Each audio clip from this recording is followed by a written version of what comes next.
mwezi gwa Januari omwaka 2021 olunaku olusooka omwaka mukulike omwaka mikwano gyaffe mukulike omwaka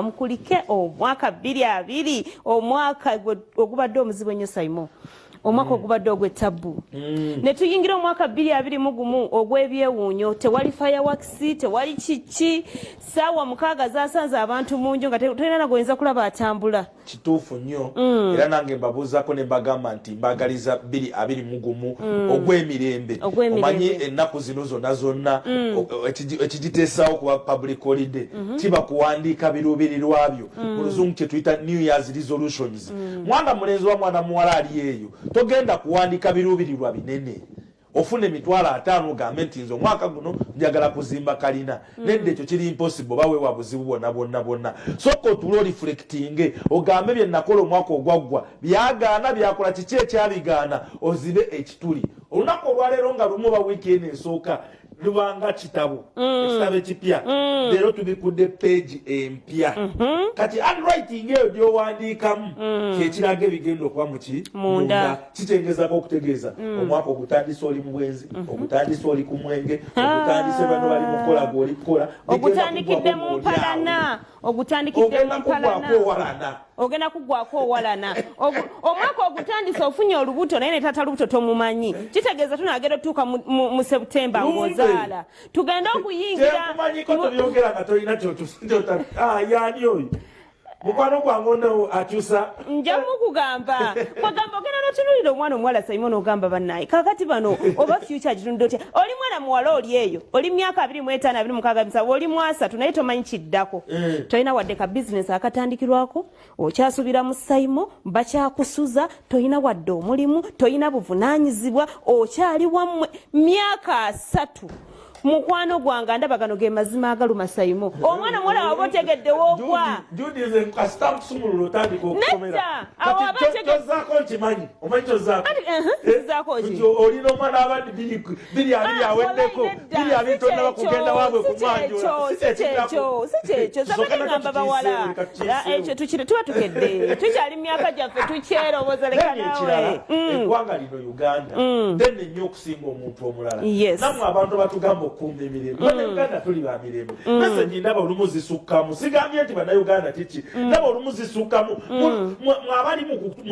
mukutugamba mulinga abalaba nti eri waliyo obuzibu gye tulaga tewasobola kubayo obuzibu bannayuganda tuli baddembe ekyo tukimanyira tetubangako bafujjo mwabatugamba nti eddembe simanyi mukuuma eddembe bikiki mwongera kututiisa butiisa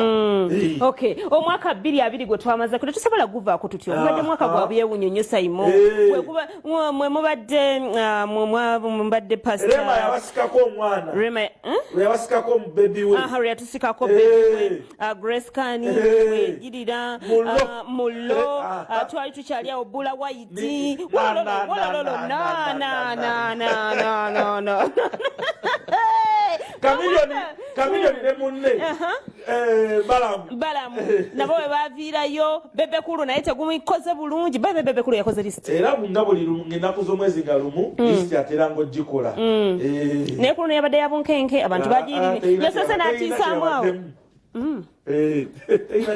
sooka otutemeretemere kuluna tewagirabye mugumba listing of course byayogedde byeyolere byetubadde tusuubira ebiriwo Simo byebyo nti kakati gwokola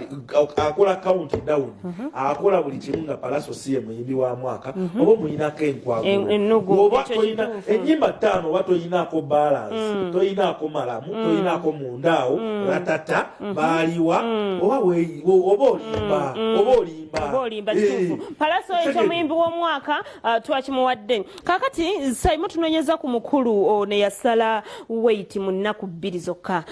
pastor waffe Mondo mugisha ebintu ebyatiyeriwa omanyi emize egimu twagala gisigale 2 mugumu want reality Pastor Mondo ngamba nti wali vibe gundi Pastor Mondo kyatiye yeno oba byakera bukezi nange neyite pastor kyakiyeri eno wafule mutundwe ojimanyi naye asinga kola nnyo online endiga ze ziri nnyo online yes covid yawonyi covid kati yatereddemu yagambye abasawo kati bamukkiriza okutambula mu karantine yavuddeyo ensonga tumubuuzizaako olwaleero abadde wano kuba ezimu ku zo Christmas yalina okugirira munda n'adooginga akakiiko ka maama Nakalema n'abagamba nti nze nina covid wabula ate akakiiko ko kagamba buli ssaawa zenga abigamba naye nga bamulaba ku TV ez'enjawulo alina covid agamba nze covid anuma n'ebbaluwa n'azisindika mu kakiiko nti nina covid tebamanyi azijjawa era nnyonnyodde ensonga ezo era n'agamba nti zaalimu ne bamafiya abaali bamuli emabega bo bennyini abapangira pasita Siraaje okumukwata omwaka atuuke n'okugulira mu kkomera nabo bennyini baali babbi ng'ate be bapangira okubba pulezidenti kino kyalinga kifaananyi nga bamutaddewo bwe bati nga front page naye buli kimu tukimanyi nti pasita Siraaje yatambulanga nabo yakkiriza nti yabasabanga ssente okubasakira okola kiki Mondo ne Siraaje tebaawukananga okimanyi babeeranga bombi kati ebyo byonna wadde abyogere sooka omumpe mulabe sagala kumuwa amaligambo mukamwa katusooke tufune Mondo okwenenya kya butonde era kya bulijjo Ssenyo nga wanga namwetondera era ng'akifuna ng'okwetonda Mukama yeebazibwe ekyo kikulu nnyo by the way regardless of everything Ssenyo nga byonna byayogera 100 ku 100 it's not bad waliwo abasumba ddala abafere waliwo abasumba ababi naye tekitegeeza nti bonna babi naye waliwo ebintu byayogerako ddala alina very very good point and I can't say this and I've always said it ndipasa Ssenyo nga si mubi Senyonga has a point but tamanyi how to bring it out kakati ffe abali mu system y'abantu oba abaagalwa abantu abangi oba bawulizibwa abantu abangi teyatwebuuzaako nti ntandika ntya twandimufumbidde pasa Siraaje sikyo nti yafeera yekka abantu abaloopa Siraaje badirector mu kitongole kyekimu nabo badirector kitegeeza nti they are directors suing directors katwogereko n'abaloopa bayi baagala kutikula President Museveni sente nga bataddeyo Siraaje ng'ekifaananyi naye nga kubanga kibayi baagala kusinkana president era bamusisinkana naye the investigators what they did not do is to find out nti bano abaloopa be baani nabo betera kubeera ku fayiro ku charge sheet kubanga oteekako te Pastor Mondo atalina complainant osaako Pastor Mondo atalinako omuntu amugamba nti yanzijako sente n'omusa ku charge sheet bampita mu kooti era ennaku z'omwezi 5 nja kugenda naye my issue and my point is here ti Pastor Mondo sirina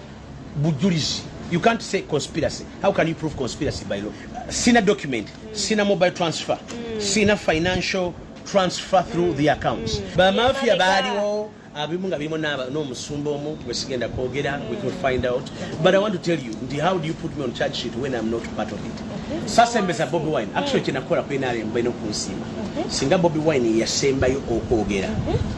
bana ba government bandi badde balina ekizibu kinene yandi bakubye emisumaali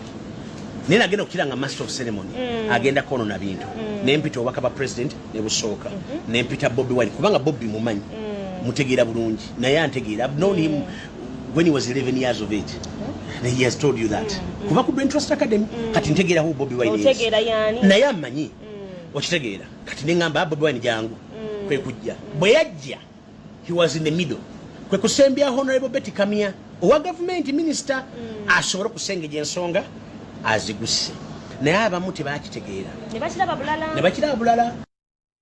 ensonga za Pastor Mondo ziwulidde bulungi Simo Pastor Mondo nakuwa advise ne kugamba become a nuisance owesi bamawulire ku nsonga ezo ne nkuwa advise Bobi Wine kamwesi bako gwe kola lulwo togamba nti bakukwata olwokuba Bobi Wine gandi safa n'entalo zoleka kwekwasa Bobi Wine nemuleka ine ezize zaayina okukola ki Pastor Mondo yavaawa nze mulaba bulabe ebyokuvaawa esoko biveeko Pastor Mondo buli owesiba mawulire my problem is buli kimu abayagala okukyogerako bwe tujja kubya abayimbi n'atwesibako bwe tujja kubya Pastor Mondo sigambye nti nkola bwenti ne bwenti kyoba nkwagalize komero bakiki naye nagamba soko stepping out of mawulire weesootinge ekintu kino kisobole okuba nga kitereera then nekirayo wesiba nti bankwata olwokuba Bobi Wine nedda ssebo soko deri leka kumukozesa nga scapegoat Okay. Pastor Mondo ensonga ze muziwulidde bulungi obwanga olunaku olweggulo Simo lwabadde lwa media ez'enjawulo okubanga zakwataganye ne ziyingira omwaka mu ssanyu kyabadde kijjobi kituufu kyabadde kijjobi kyennyininyini era babaddewo project nene bulira bannayuganda nti Uganda nene okusinga ku muntu omulala era eddembe lyonna lyonna tulina okuba nga tulikuuma which is okay Katsoka tubafune. Ababaddeyo bona president wange Segwe yakubye suuti. Yazinya amazina mu suuti. Kiri kyabadde ng'oba. Segwe ayiga amazina. Kyatukoze wano olwaleero mu kyenkya. Ayi Katonda akubesa manga atudde mu ntebe. Soko twe Segwe. Segwe.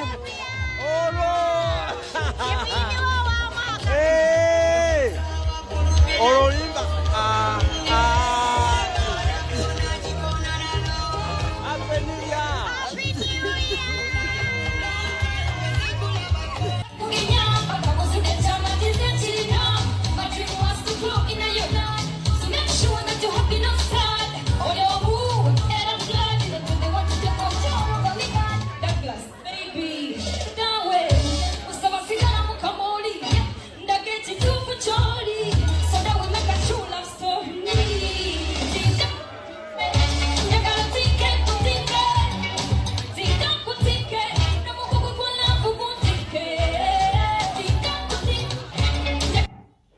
Awo wenyini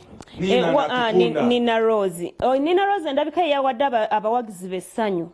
ebifaananyi ebyamukubiddwa n'akateete engeri yabadde akambadde mu kaala z'esheepu bulijjo kye balindirira okulaba ebibala by'obufumbo byatandiza okuvaayo bulijjo babanja Nina Rose olubuto tewali yali amubanjiza yereka naawe sooka otuwa ku bifaananyi ebyo wajidi Nina Rose bamubanja Nina Rose bagenda okukola okukyala nga ali lubuto tetwali alumubanja ekifaananyi ekyo ndowooza okiraba kiragira ddala nti bebi asamba kati ne Rema naye akolebwa ati Rema wange Rema Namakula my beautiful friend Rema Namakula y'omu ku bantu abanjagaliza omwaka era yatadde akayimba ng'ayimba ne The Ben Rema nkubuuzako ne kugamba ogambo otya ne Eva Namulondo mwakola endagaano ki tontabaala nga siri kutabaala kati ate sirabanga muyimbi mukyala agonda ngalo nga Rema Namakula nze nga tezigondanga gendo nonya oluyimba biri mugumu gigabe bakwata sisita kale wama Rema Namakula nkubuuzaako ne kugamba ogambo otya ne Dr. Mundabire naye nga yoyo Nina Rose ayimba ayimba Nina Rose ayimba abantu abamu abagezaako okukuba maintenance omanyi 2020 gubadde mwaka gwa kuba maintenance nakuba kiki because omuyimbi yena alina omukozi wa ssente tosobola kuinvestinga too much mu ndongo kati Nina Rose agezaako okubeerawo ng'akuba maintenance nti kankutika ekyoyoyo bipande mubufunza omwaka wetuukola analysis tegumuyisiza bubi Nina Rose abadde waki just maintenance ate bawe Daddy Andre bawe y'omu ku bayimbi b'omwaka Daddy Andre y'omu ku bayimbi b'omwaka mu top 10 tumuteeka mu meka top 5 omanyi bwe mwabugumye dda top 5 oba toyinaamu Karo Kasita toyinaamu musajja mukulu gwe bayita Ani Karo Kasita toyinaamu Bitusi toyinaamu Palaso toyinaamu Daddy Andre oba weerimba Bitusi batuyimbidde kyomwaka Bitusi babadde bayina akaye bayina awo bayina munda awo bayina ne kali ke bakawujja ke batandika nako mubakyala ni yetise Sindi kyogamba taliimu omwaka guno Sindi of course like any other celebrity agezaako nnyo okubanga yeekipingira mu mawulire successful concert naye ng'endongo naye ebadde bwetyo yeekipingidde mu mawulire ate kati Sindi muveeko si muyimbi wa luyimba baliwo kye bayita pedigree kati ye yakola dde erinnya wayina oluyimba batayina tulina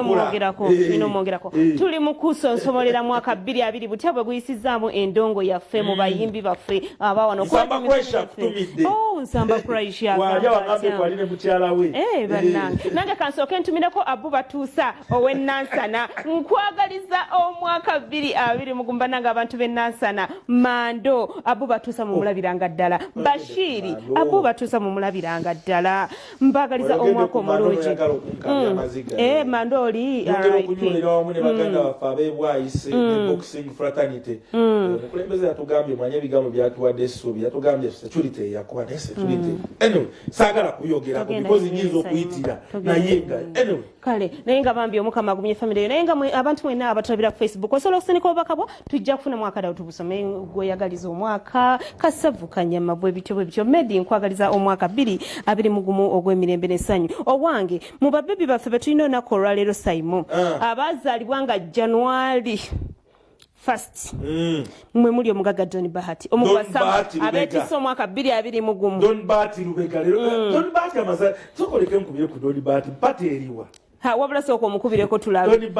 oba omukyala naye omukyala amufumbidde ensujju n'agiteekamu Don Bahati pateriwa ennyama Don Bahati Lubega Don Bahati Lubega Don Bahati atuwe pate pateriwa Don Bahati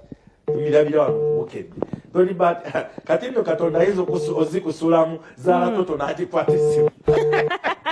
oba Zahara totawulidde atya ng'ate Doni awana omukyala Don Bahati Lubega Doni anakwata galiwa pateriwa Don Bahati bino ebintu teekeddwa okuba nga toli kungulu kuli ku mangu Don Bahati Lubega ayina gye bayita Bahati City gyagenda okuba nga aggulawo bayira nereerera amazaalibwa ga Leila Kayondo emyaka 33 naye wagindi mulimba 33 Leila Kayondo Leila asuka anyway nenga Leila Kayondo webale kukkiriza kusuka fuleyi kizibu nnyo abantu okukkiriza okuva ku fuleyi Leila ne desire ani ayina okuba muto wa munne Leila mpozi yalinga mugundi Dream Girls eyo wajidi Leila mukulu Don Bahati tubadde twagala okwogerako naye alabika ali bize bebi wonaku mbewo babebi baffe betulina omwaka 2020 Leila tegumugendedde bulungi bambi naye tusaba Mukama Katonda omwaka guno gumugendere bulungi ne mama Payasi bannange happy birthday babebi Leila Kayondo ab'olunaku international gamba ba Leila manyi waliwo Leila ne Laila katikati apizo ye Laila oliroko ono ye Leila Leila international beautiful omulanyi muganda wa kwazi go ali ogamba wano omugagga gundi abeko kyakola ki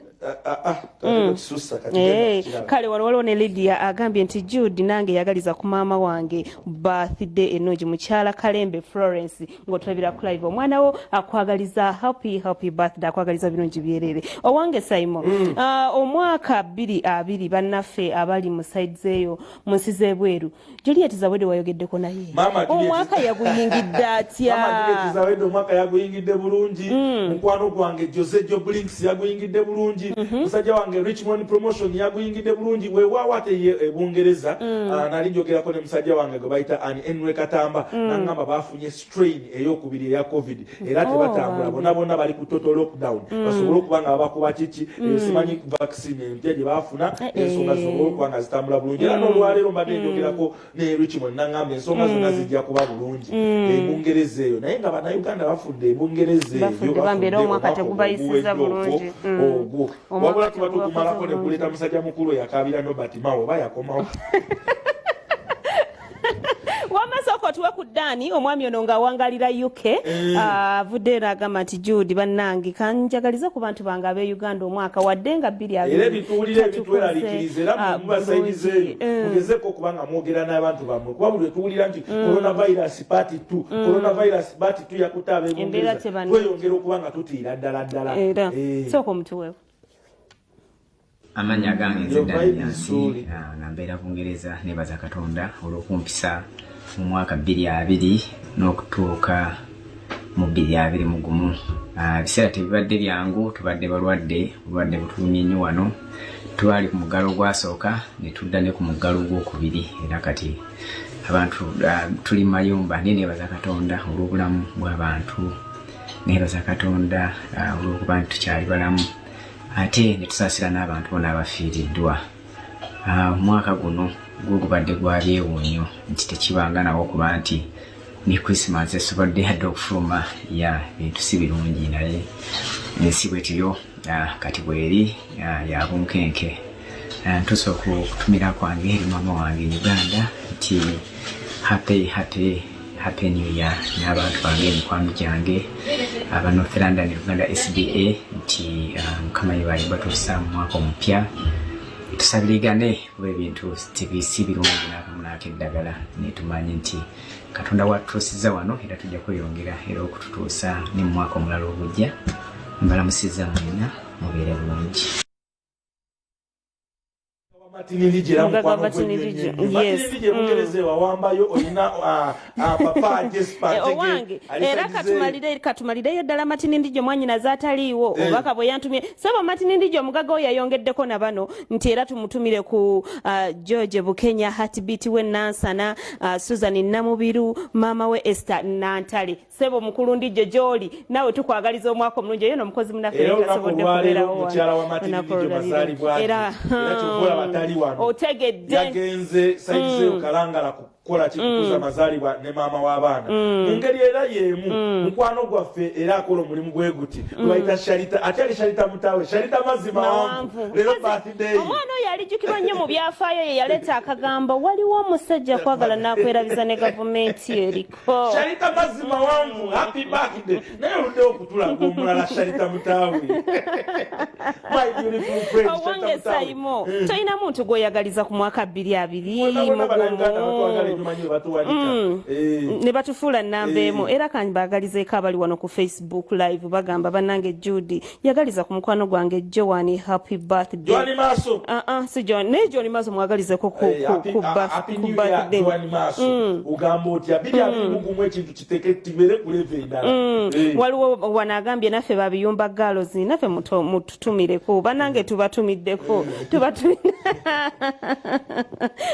Simo omugaga Dumba sikulide bwe mwagaliza ku mwaka Adams yakomyewo mu ggwanga mwali yakomyewo ne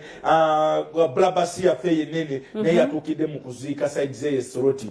yabadde bafiiriddwa olunaku bambi nga kitalo Adams olunaku olwaleero olunaku olw'enkya ajja kujja asobole okuba nga atubuuzaako Adams ani omulala ani Medimo Medimali yakomawo ayingirawo anytime ayingirawo MTC numbers nze nkujjukiza n'abagagga bo munnange omulimu kangukole 221 nakyusiza 221 nakyusiza omukulu Hamu tukwagaliza omwaka 2021 Hamu ngubuzaako nembuza ne ku mukwano gwange okuva e Malta bamuyita Bast nabadde naye omugaga Hamu Bast nkubuzaako gamba otya ne Isma all access egula wadde museta Isma abedeko ngamba tusiibule okyalina emboozi tetusiibula ng'okyalina emboozi tetusiibula ng'okyalina emboozi olwo omuntu gwe weerabidde Joani MTC numbers mwagaliza omwaka kale mama Fiina nawe tukwagaliza omwaka omulungi ogwesanyu mikwano gyaffe mwenna abatulabira ku Facebook tubagaliza omwaka omulungi n'ogwesanyu nammwe abatulabira ewaka mbeere bulungi kumweraba Kasalabe kya mu kiduula awakiddwa Louis Clinic bakola ku figa embaluka di sweetener